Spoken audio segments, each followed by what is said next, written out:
Hello, Frisbee players out there in the world. This is Ryan Lowe, and we're going to do things a little differently today. It's a Friday night. I'm alone with the kids, which means I'm going to sit in my backyard. We're going to have a drink and talk about beginner mistakes that ultimate Frisbee players make. Hopefully YouTube doesn't care that I have a beer here, and if you're underage, don't have a beer with me, have a lemon water or something, and if you are of age, cheers. So, when you're learning to play the game of Ultimate Frisbee, try to throw flatter, more direct and intentional throws so that you're not throwing these big, floaty, high, easy to defend throws, hard to catch throws if you're the player receiving on your team. Don't throw so high. You don't have to. The disc cuts through the air really cleanly, and yeah, you don't have to throw it like a ball. Throw it flatter. So that's number one. Throw flatter. Number two is beginner players don't have a reliable arsenal of one-handed catches. And that's for good reason. When you start out playing, you're going to be taught to do the alligator catch. And most of the time, that's the best catch to make. But in a game situation, there's wind, there are defending players, there's a bit more excitement, so throws are a little bit less accurate. And it really pays off to be able to extend and make one-handed catches. Now, the general rule that I try to impart on the newer players on my team is if it's below your shoulder height, have your thumb on top. So if it's down here, catch it like that. As soon as the disc is above shoulder height, thumb on the bottom, fingers on the top. So that your hand sort of naturally has that axis where it switches. Fingers on top above the shoulder for higher catches, fingers underneath for lower catches. What I see a lot of is players who are running for the disc and it's above their shoulders and it's out of the range of a two-handed catch, and they're running like this. They're running after the disc like that, and it, even if it hits their hand, it's hard to get your thumb over top when it's above. So just roll your wrist over, catch those overhand discs like that. It also increases the catchable target that you're able to create, because with two hands, your catchable area is limited by what you can reach with two hands, whereas with one hand, your catchable area extends to what you can reach with both hands. It's a lot bigger of a radius, and so you are virtually a much larger target for your handlers to hit. Practice those one-handed catches where the disc is coming at you and you're catching it like that, but also practice when you're in warm-up situations where you let the disc pass, and as it's passing by, you're trying to catch the back of the disc. It's just sort of a handy reflex to build, not so much in situations where the disc is at chest level, because quite often you'll be able to get two hands on it, but when the disc is way overhead and it's passing you, sometimes it's easier to reach and follow the disc and catch it like that than it is to just go straight up and hope that you close your fingers on the disc at the exact time that it hits your hand. There's sort of more time that your hand is able to catch up to the disc if you track it and catch it like that, and you sort of follow it and catch the back of it, than if it hits your hand, because chances are if it's flying sort of quickly and it hits your hand, it might bounce off and then you drop the disc. So yeah, practice like all sorts of unusual catches. It pays off to have an arsenal of unusual catches that might not seem practical at all during warm-up, but by building the fact that you can make strange catches during warm-up and you're not reliant upon one way of catching, then in unusual situations in the game where the disc bobbles or it's outside of your range a little bit, or you're at the very top of your jump and you're going up for the disc against a defender, you're going to have the right catch for the direction of the disc for that situation ingrained into your subconscious because you've tried so many different options during practice. So be creative, play around with one-handed catches as a beginner player. Yes, use your two-handed catch as much as you can during games, but there are lots of times where in games you have to use one hand, so practice those one-handed catches during warm-up. Next point. Let's see what we got here. excuse me, that distance that people warm up at before games, especially newer players, is probably a lot farther than it should be. Because in the game, there's a lot more pressure. There's a lot more defensive pressure put on new players. There's a mark on them. There's obviously other defenders that are defending the players that you're trying to throw to. And a lot of the time, you, like, as a new player, you don't necessarily have the confidence or the skill yet to throw those 20, 30, 40-yard passes in the game. And so, because that's the only range you practice at, it's almost an irrelevant range early on in your kind of career as an ultimate Frisbee player. So what I'm thinking is it's probably better to practice at like 6 feet and 10 feet and 2 feet. And that sounds ridiculous, but on windy days, like, it's nice to be able to just throw like this, like a pop pass. Really stable.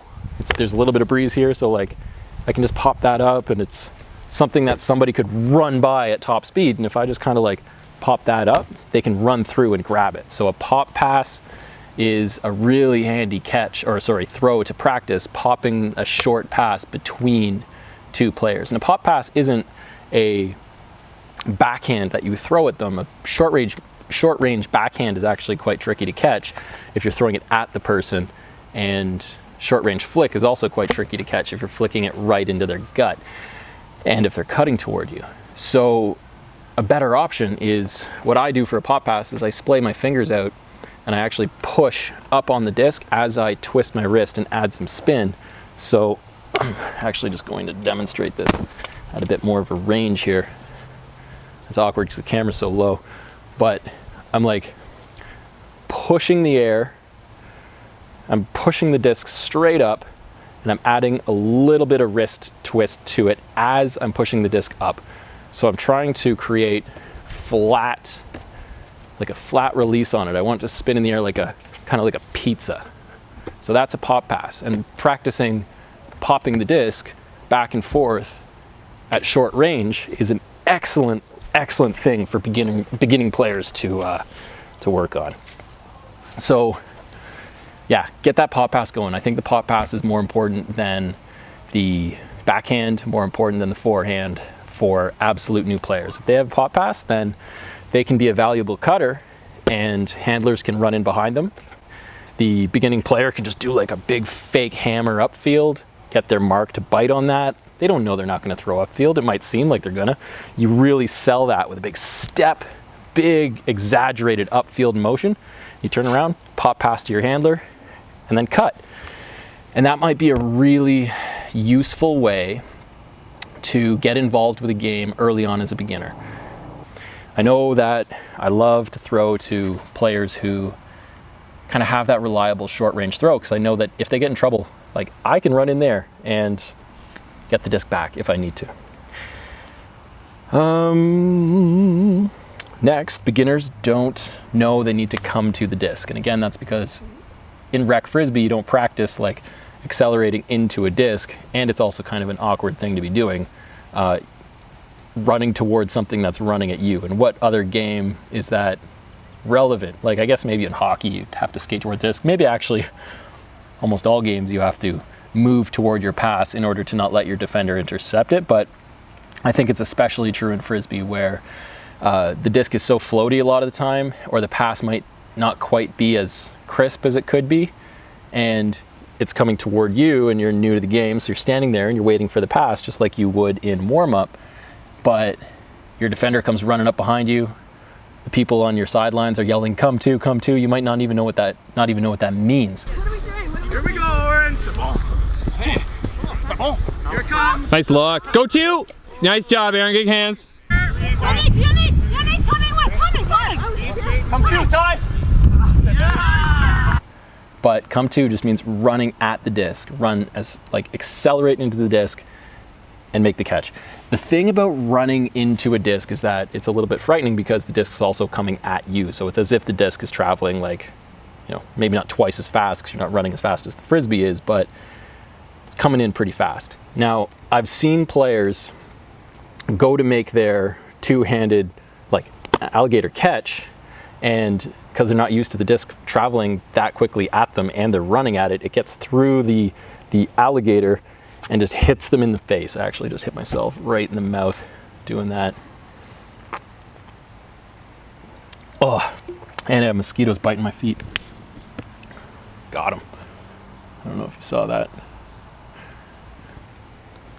Anyway, so the way to prevent the disc from hitting you in the face when you're running at the disc, and most of the time it's not going to hit you in the face, like it'll be hopefully at chest height or a little lower, or maybe it's a little higher, you have to catch it up here.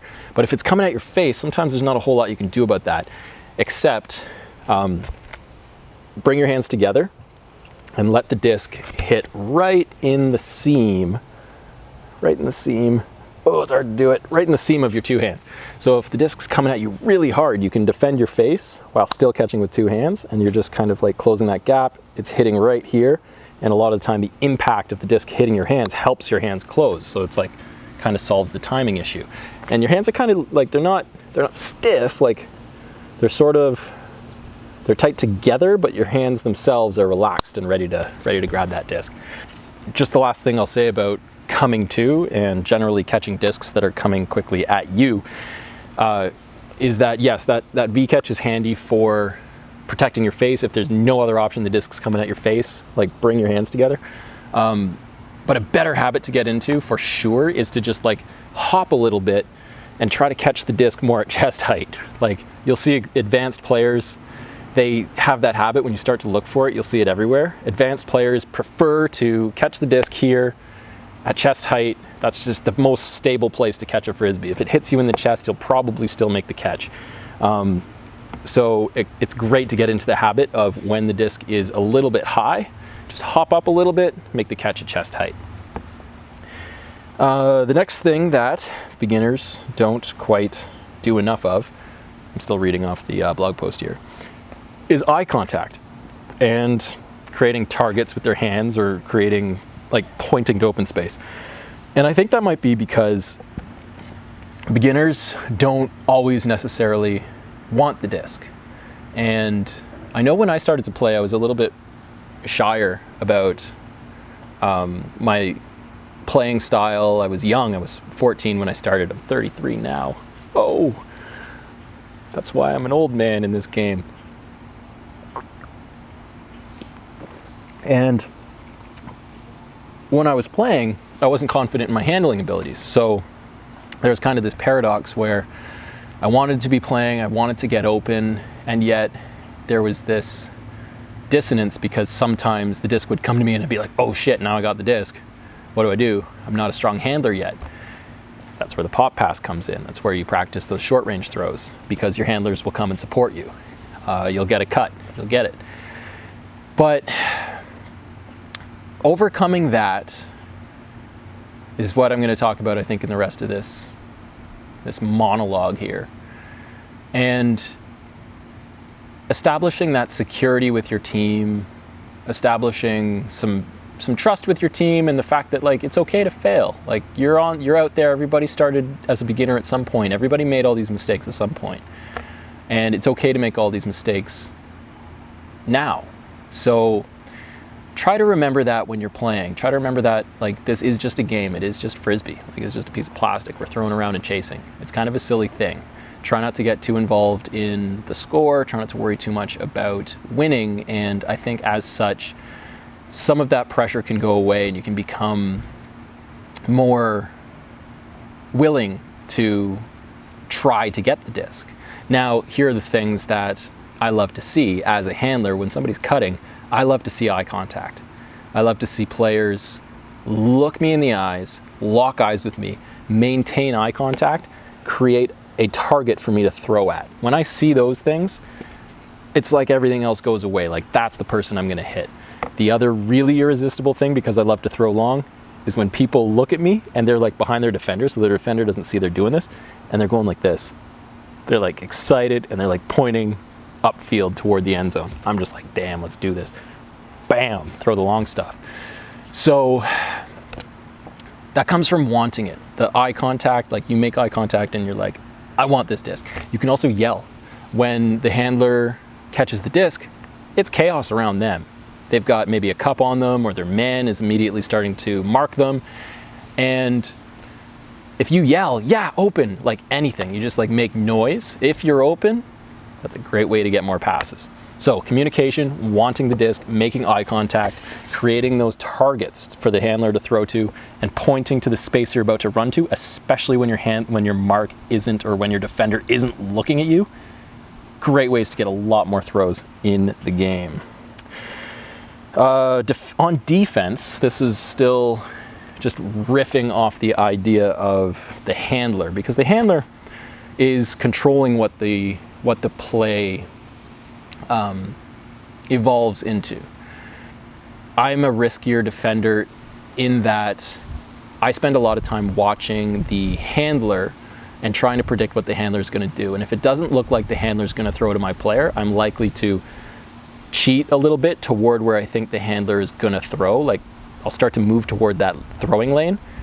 And that kind of keeps me in this middle ground where if the handler then starts to look more toward where my player is, I can like run back over there and defend them and take that option away. But what I really want is for the handler to not see me. I want the handler to throw to the open player, or throw to the player that I think they're going to throw to, that I'm not defending. And then I can run in there and try to make a play and try to double up our defense on that opposing player. Try to make an interception. And that's maybe one of my favorite things about Ultimate Frisbee is spending some time watching the opposing team, watching their handlers, like spending a lot of time doing that, getting into the habit of not only looking at the player you're defending, but developing almost like this paranoid check where you're always just checking the handler, seeing what the handler's doing. You're always checking your shoulder to see what the handler's doing. And if your player is in a part of the field that's not really in the action and that player isn't terribly relevant to the play, start to sneak toward where the action seems to be. Start to predict where you think that throw might go and watch the opposing team's handler, because that's where you're going to start to see that happen. I remember when I was starting, I would pick like 4 things that I was working on in the game every time I got the disc. So I would get the disc. I try to make my secure catch 2 hands. Or if it's out somewhere else, I'll try to catch fingers on top if it's above my shoulders, fingers below if it's below my shoulders. I'd make my controlled catch. I'd establish my pivot. And right then, that's sort of when my heart would start to beat and my sort of blood pressure would rise, and I'd start to, breathe a little shallower and more panicked because it's a high pressure situation. I've got the disc now. What do I do? Start to freak out a little bit because I'm a new player. What I would work on is a strong upfield fake. So a hammer is a really good one. So you're pretending to throw a hammer, and you can kind of like leave the disc over the defender's head, so they actually have to like look up and check to see whether or not you've thrown it. A lot of the time people will actually turn around and go look to see if you've actually thrown. And after you've done that convincing upfield fake with a step, so you're also like, if the defender's in front of you, if the mark is in front of you, you actually have to step out, because you can't step into them, but you step out, you make a big fake flick, or you step laterally the other way and you make a big wind up and a stomp, and you like stomp and pretend like you're throwing this epic backhand. And if you do it convincingly enough, then what your mark has to do is they have to respond to that upfield like big throw that you're faking that you're going to do. So they have to commit to go like put their hand in the way or their foot in the way to block that. And it creates all this space for you to pivot the other way and make your short range pop pass to the handler or to an upfield cutter in the middle. As a beginning player, make your responsible catch and take as much time as you need to establish your grip. So you might choose, I'm going to throw a backhand. So I'm going to pretend that I'm going to throw a flick. So you might wind up like you're going to throw a flick. You're going to stomp out to your side that you flick on. You're going to pivot and then make your backhand throw that you already chose that you were going to do before you faked the other way. And those things, if you decide ahead of time that you're going to catch the disc, establish your pivot, do one fake and then make a responsible throw. If you get into the habit of doing that consistently and taking your time in doing it, then the time it takes you to do that will decrease, so that when you catch the disc, you're fluid and you'll catch the disc, you're already making your fake, and then you're throwing a little scuba or something to your swing side, whatever it is. And I think that it's like guitar. You can't learn to play guitar by starting really fast and like moving your fingers as fast as you can. Classically trained musicians, and even like the best guitarists you've ever heard of, they move really slowly and deliberately at first, and then they develop the speed gradually over time. And it's the same with Frisbee and all of the muscle memory athletic motions that you see.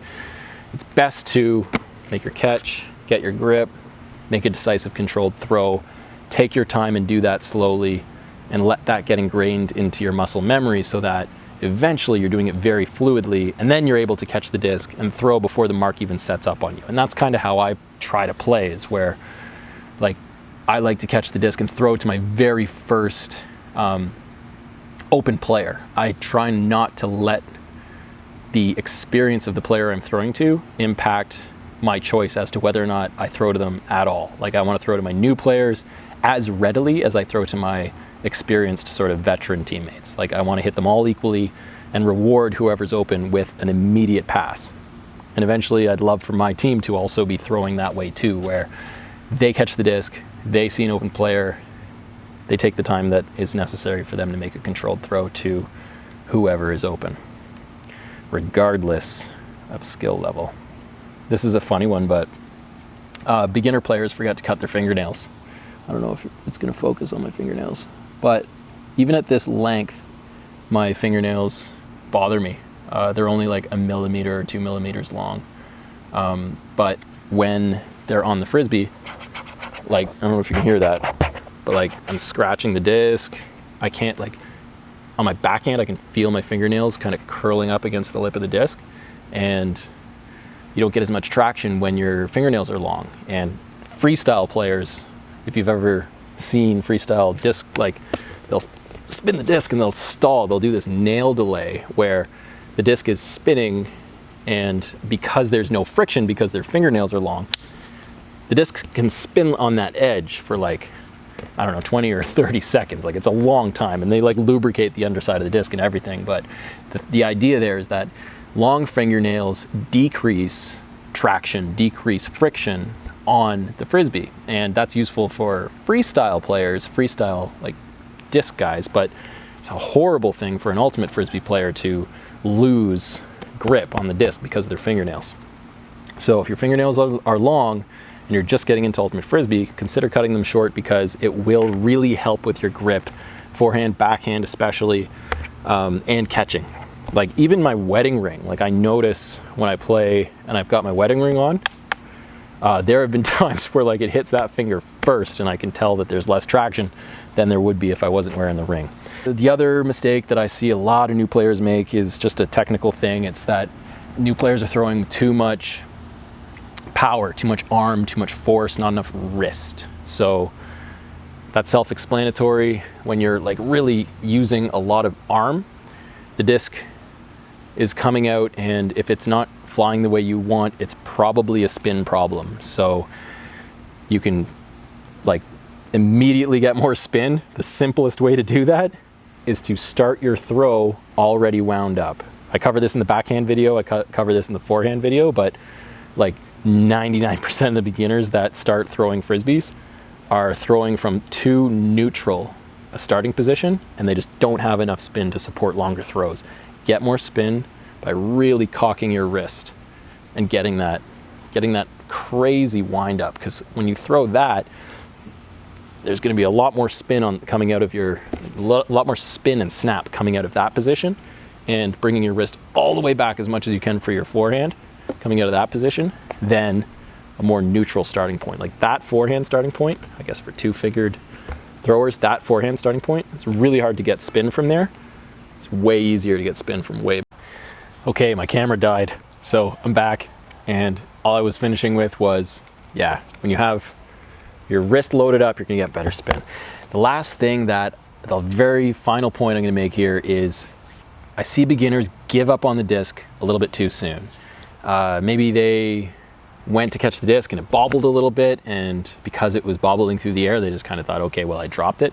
The play isn't dead until the disc is on the ground. So like, even if it's bobbling, don't give up on the disc. I see a lot of plays where slightly more experienced players will just keep bobbling the disc for like a crazy amount of time and still end up catching it. So just don't give up on a bobble. You might catch it. Just like keep trying. Don't worry about looking like a clown.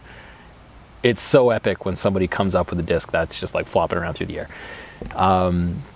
Reading the disc, sometimes there are misreads that happen. That just comes with time, where like a beginner will be under the disc and like they just aren't used to watching like how a disc sort of fades out of the sky and cuts. Like, but in those situations, like you can kind of listen for your teammates yelling. They'll often, especially in my league, they'll kind of yell like left and right to help you. So if you're not sure, just listen like extra hard for what people are yelling for you to do, and just like before you even think you should, start running in that direction, because it's kind of exponential as that disc kind of starts to drop off. It'll really cut to a side of the field if it's a long throw and it's just kind of hanging up there for a while. If you're running for the disc and it seems out of your range, like just drop the piano, do everything you can, get on your horse, sprint after that disc. Eventually you'll be laying out for it. I have a video on laying out that shows you how to go through the process of like throwing some water on the grass, like lay out into wet grass first, use a slip and slide. The point of it is just getting used to like the motion of your body going to the ground and then sliding, and then lay out holding a disc, and eventually you'll be able to lay out and catch a disc. But it's worthwhile to learn how to lay out and to get over that fear of being on the ground. It doesn't hurt that much. It's definitely a way more exciting game when you can lay out for the Frisbee.